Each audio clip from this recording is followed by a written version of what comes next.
Pourquoi pas moi ? Pourquoi pas moi ? Pourquoi pas moi ? Bonjour à tous et bienvenue dans ce deuxième épisode du podcast Pourquoi pas moi ? Le thème de ce deuxième épisode porte sur les métiers de l'art.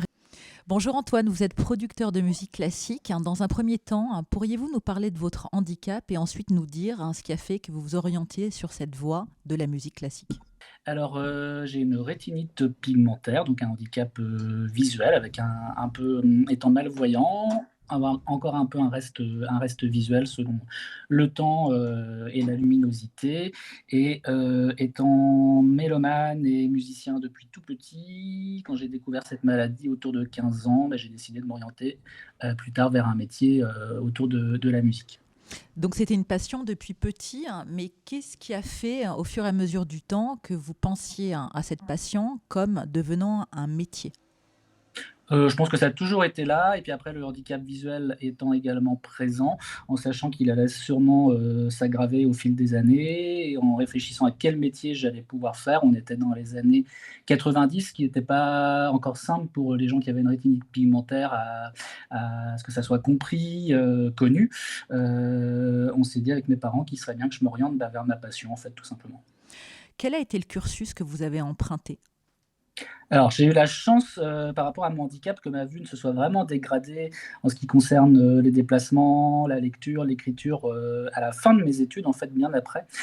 Donc j'ai bénéficié quand même d'agrandissements pour les polycopiés, pour les partitions quand je me suis retrouvé en fac de musicologie, mais j'ai toujours suivi un parcours ordinaire. Comment est-ce que vous en êtes arrivé là actuellement ? J'ai cherché pendant un moment quel métier vraiment faire. Donc j'ai souhaité mettre toutes ces compétences pour aider les artistes et qu'ils puissent développer leur partie administrative et puis également leur communication, donc par l'enregistrement et par la diffusion de concerts autour des enregistrements. Est-ce que vous pouvez expliquer à une personne lambda quel est votre travail au quotidien ?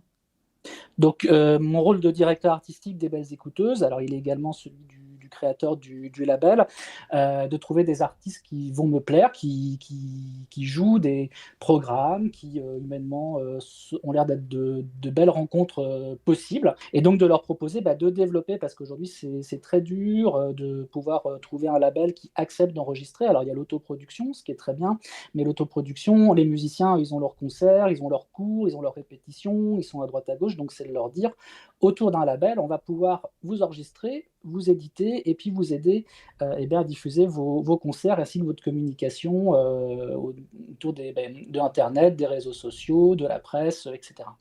Et en termes de production, une fois que vous les avez dénichés, si je puis dire, quel est votre rôle ? Moi, j'ai une excellente oreille.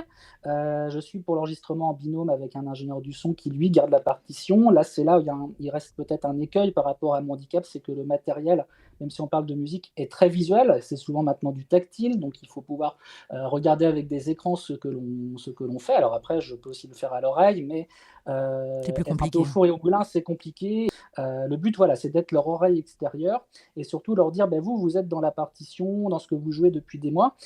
Vous avez vos habitudes, il faut bien comprendre que le produit finit quelque part, vu que souvent ça leur sert aussi à reproduire ce qu'ils n'arrivaient pas toujours à faire en concert avant l'enregistrement et qui peuvent arriver à le faire mieux, encore mieux, vu qu'on a répété et re-répété pour arriver à la meilleure prise, de pouvoir justement se dire oui, le public sera content parce qu'effectivement on a mis tous les moyens, et surtout quand on a un ou deux musiciens encore ils peuvent s'entendre, mais quand vous avez 10 musiciens sur un plateau, ils peuvent pas tout entendre parce que y a la distance de la salle, il y en a un qui est à gauche, l'autre qui est tout à droite, donc le rôle du directeur artistique dans son casque et dans la régie, c'est d'entendre tout le monde et de pouvoir dire ce qui manque ou ce qui manque pas. Voilà.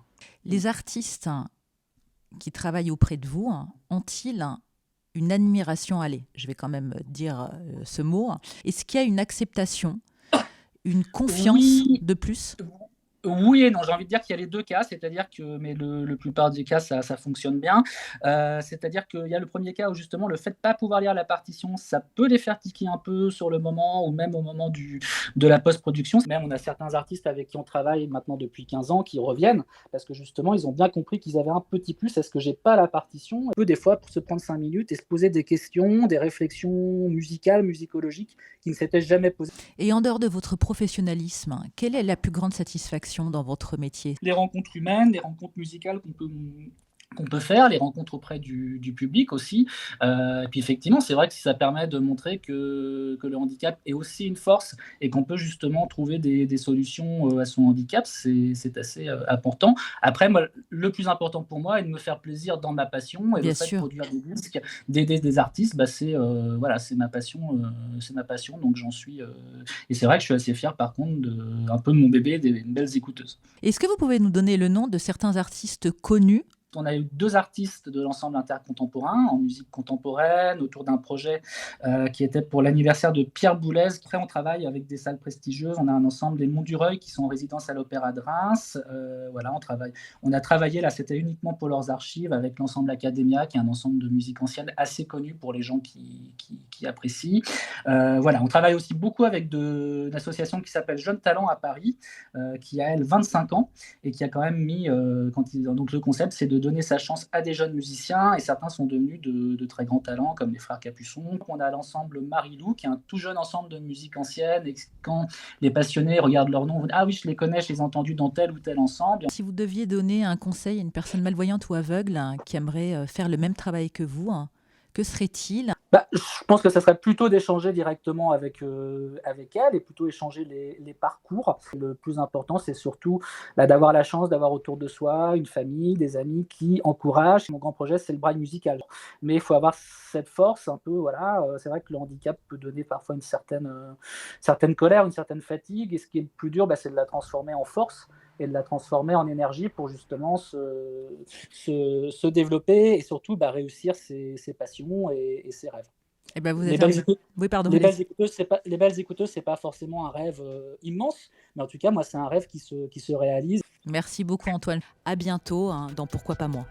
Ce podcast est produit par Access Lab de la Fondation Valentin AUI et présenté par Caroline Pilastre. Pourquoi pas moi ?